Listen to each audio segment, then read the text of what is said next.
ఏ తల్లిదండ్రులైనా పెళ్ళెందుకు చేస్తారు? తమ పిల్లల జీవితాలు బాగుపడాలనే కదా! వాళ్ళ జీవితంలో ఒక ముందడుగు పడాలనే కదా! పెళ్ళయ్యే వధూవరులు కొత్త జీవితాన్ని స్టార్ట్ చేసి ముందుకెళ్ళాలనే ఉద్దేశంతోనే కదా! కానీ 'జోగి రమేష్' గారు పెళ్ళెందుకు చేశారు అన్నది నిన్న వాళ్ళ కోడలు చెప్పుకొచ్చింది 'మేఘన' గారు. కేవలం సమాజం కోసం. కొడుక్కి పెళ్లి చేయాలి కాబట్టి, పెళ్లి చేసినట్టు ఉండాలి కాబట్టి పెళ్లి చేశాడు. మతాన్ని దాచిపెట్టాడు.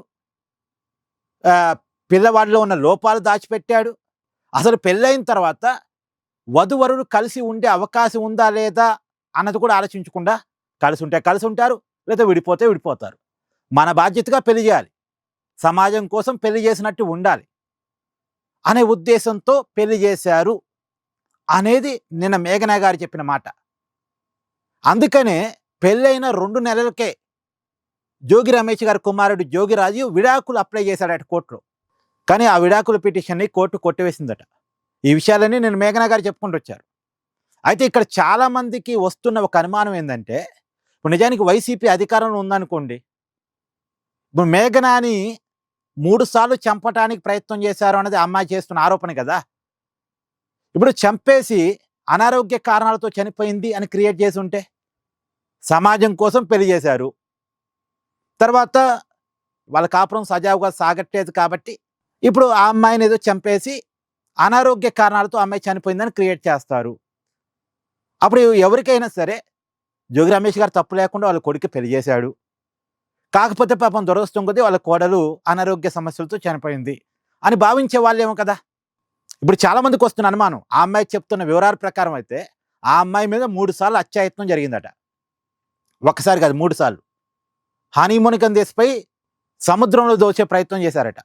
తర్వాత కట్టేసి దిండు నోటికి అడ్డం పెట్టి ఆ అమ్మాయి గతంలో లేఖ రాసింది కదా! 15 పేజీల లేఖ రాసింది కదా!